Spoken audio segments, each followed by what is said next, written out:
So our next speaker is also one of our sponsors, Sushil Prabhu, who is the chairman and CEO of DROPP with two Ps, and I'm sure he'll tell us what DROPP does, and he's going to be talking about the future of micropayments. Thank you. Thanks.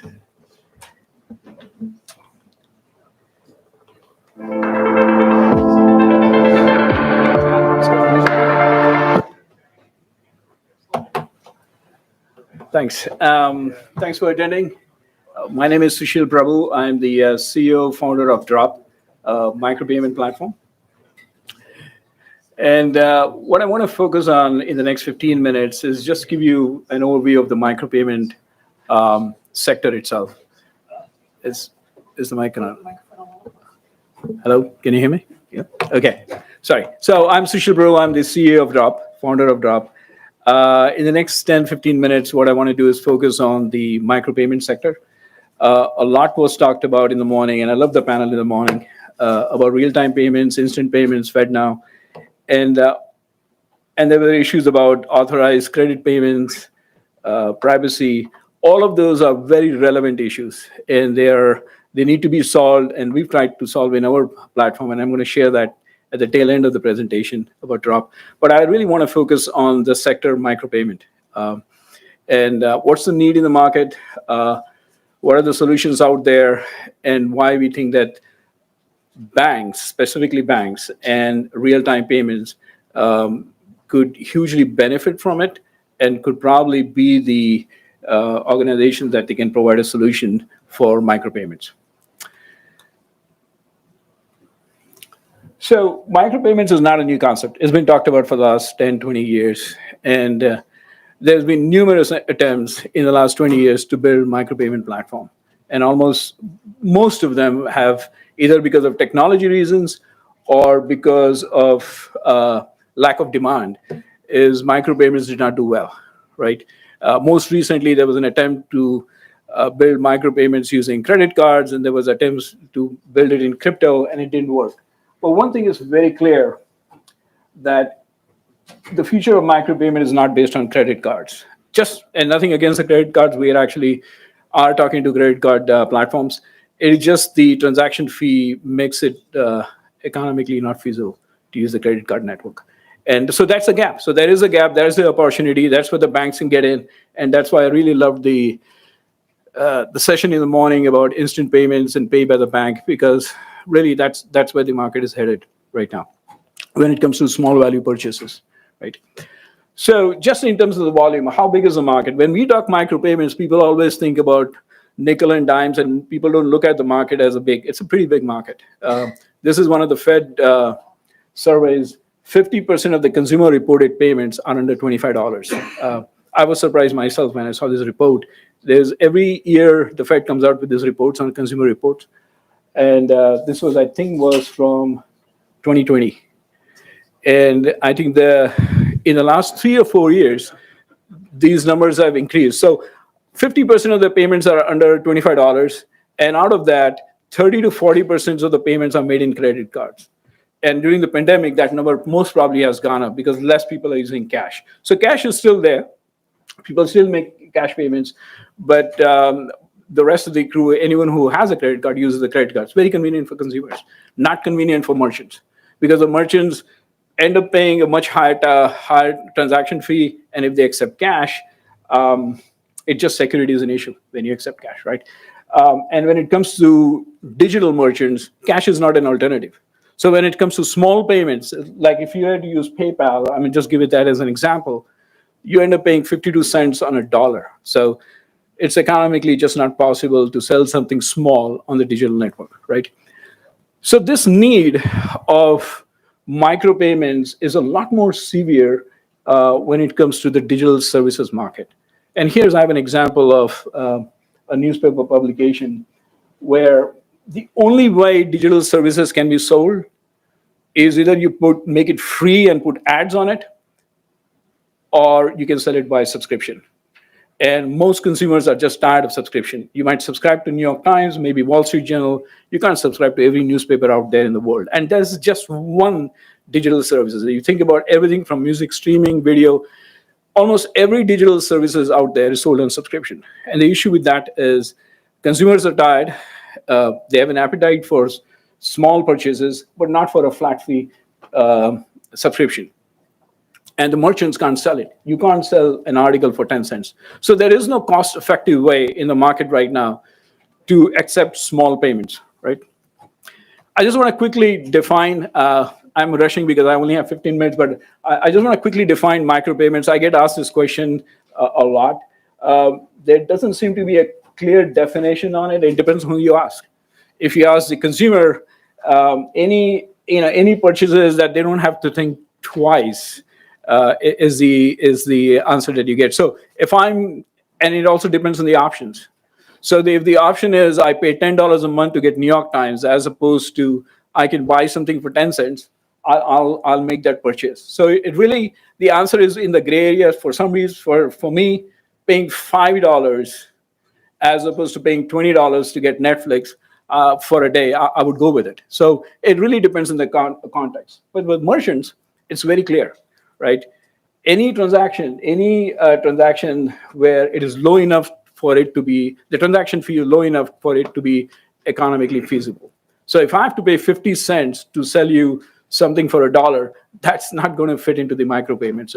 So the merchants really don't care what is micropayments. What they really care is it going to be economically feasible? DROPP, the micropayment platform that we launched, we kind of define it as anything under $10, it falls into the micro space. I mean, there are definitions out there. People say under $25, but clearly, if you compare it with credit card network, anything under 10 becomes a fair game, becomes a micropayment. Now I want to talk about what's out there. Like, what are the opportunities for micropayments? So let's just talk about, in the morning session, we were talking about the gig economy and many of this. And I think that's spot on. So there's about 50 million creators. The creator economy consists of 50 million creators and maybe more. That's the number from last year. And most of these creators are independent workers. They are artists, they are bloggers, they're podcasters, they're videographers, you name it. I mean, all of them. And most of them have either an article, a music that could be sold and you could buy it for 10 cents and 20 cents. But there is no microprocessor or micropayment processor to process that. So the only option that they have is to use services like YouTube, Apple, whatever services out there where they make a lot less, right? So, and there's a need for many of these independent workers to make that money instantly. That means they need that cash as soon as they get, right? So in our product, we say, what if there's a potential for every like which an influencer or a artist gets, it is a potential payment, right? And if you think about convert the likes into payments, the artists will be able to sustain themselves. This is the most low-hanging fruit out there in terms of micropayments, and we are enabling that right now, which is microbloggers, micropayments. But just digging a little deeper in the digital services sector, we normally talk about pay-per-use, but there is micro donations. If you ask me to put in $20, I'll think about it, but I'll donate $1 if I sort of vaguely kind of is interested in a cause. So there is a large amount of appetite to buy something in small bites, right? But there is no payment platform that can process that. So if you look at pay-per-use, micro donation, recurring payment, micro subscriptions, micro royalty. This is another sector. If you're an artist and if you have a music on, let's say, I'll just pick Spotify, it takes them 90 days to pay you, right? Why can't they be paid instantly? So this is where instant payment, real-time payments, and that payment could be really 10 cents because you bought $1 music from them. It could be 10 cents, but that payment could be made instantly, right? So there's a lot of these use cases that are buried under, because credit card payments have a higher transaction fee, and in some cases, because there is no instant payment, these payments happen 90 days on. So micro royalty is something, as we launched our product, we found more and more of the creator economy folks come to us, talk about royalties, which we didn't even know there was such a big sector out there. The royalties get paid 90 days if they get paid. Cash flow is a big issue, right? And I think I'm really glad that instant payments or real-time payments would be a good solution. But our focus here is the small payments, because the small 10 cents that you make, at some point it becomes $100, and then you make that payment. In terms of the digital sector, some of them are very obvious: video streaming, digital publishing, music, but it's also in the cloud space. So when I talk about small bits and bytes, I also mean bytes, meaning BYTEs. Small cloud data can also be sold. Cloud API can. So it's really not just you renting a scooter or buying a video. It's anything that's offered on the internet. If it can be fractionalized and it could be unbundled, right? You could sell it using a micropayment. And there is a huge amount of appetite. According to us, this is like the next frontier for the digital economy in terms of monetization. Right now, there are only two ways to monetize: digital ads and free, and subscription. I think micropayments and the pay-per-use is going to be the next one, right? One last, in terms of demand, in terms of what's out there, we talk about IoT devices. People talk about that all the time. It's been going on for the last 10, 15 years. But now it's come to a maturity where these devices do talk to each other. So we've been working with connected devices companies. And just to make it a little bit simpler here, take an example of a connected car. Many of the cars, electric cars, are nowadays connected. It doesn't have to be electric, but they're connected. A device paying for parking, a device paying for EV charging, and a car getting paid for sharing the data, right? This is a smart city, smart grid solution out there that we're working on, where it's not that you have to pay, you can also get paid using the same platform. And it could be just 10 cents for sharing the data while you were driving in New York City, right? So there are all these use cases, and they all look like payments, and they are payments, but they are micropayments, and the requirements are slightly different, right? In some cases, you need to do device authentication as a part of your device, as a part of your payment thing. And most of them are fractional payments. Some of them have to have location data. So they all look like, and I'm just going to go to the next slide very quickly. They all are micropayments, but the micropayment requirements is a little bit more than the general payments. One of them, which is privacy. So we believe that you'll be making 10, 20 transactions a day, maybe more, because they're 10-cent transactions. So privacy is going to be a lot more important, because you don't want to share your credentials with 10, 20 merchants whom you have never met, or you probably don't know them. You don't want to share that. So privacy is going to be very, very important, a lot more important than when you buy something on Amazon or any other places. And that's going to play. The second is the sub-second response. So it's not that the credit card network or other networks don't give you that, but this is going to be more important. When your car is paying for the toll, when your car is paying for the charging, the response between the two devices has to be instantaneous. It has to be seconds or sub-seconds. And finally, the user experience. And I think one of the panel suggested that the user experience has to be as frictionless. So I'm going to share one user experience of making a purchase. So right now, when you purchase anything and this person is purchasing an article, typically you have to share your credentials. You got to put in your credit card details and all of that stuff you got to do. You've shared it with the merchant. Even if it's tokenized, you're sharing it. In this case, that's not how it's going to work. When I'm paying 10 cents, my patience is going to be a lot less, a lot lower. It has to be instantaneous. It has to be frictionless, but it has to be really secure. In this case, the user is browsing the net. They came across an article. They've not signed up. It's not that you signed up. The merchant doesn't know you. You clicked on pay 5 cents for that article, and you authorize the payment, and that article became yours. It really has to be just one click, or in some cases automated, where you've said that you trust New York Times. So when I click on pay, that article becomes mine. So the sub-second response, the frictionless response, these are really nice to have right now. With micropayments, these are real needs, or else it won't work. Because think about micropayments as the next best thing compared to free. Free is powerful. Like when you buy something for free, you don't have to think about it. You just click on it. This has to be the next best thing. It can't be as good as free, but the merchants have to make money, so they got to charge you. But the experience has to be, and this is just one experience. There are other ones which we're working on where it just happens. It's taken out, you've authorized it, and so that's what we think the new sector is. I just want to share a platform we launched called DROPP. It's a micropayment platform. We can accept payments as low as a cent, right? Right now, you can't even accept a payment as low as $1 without losing money.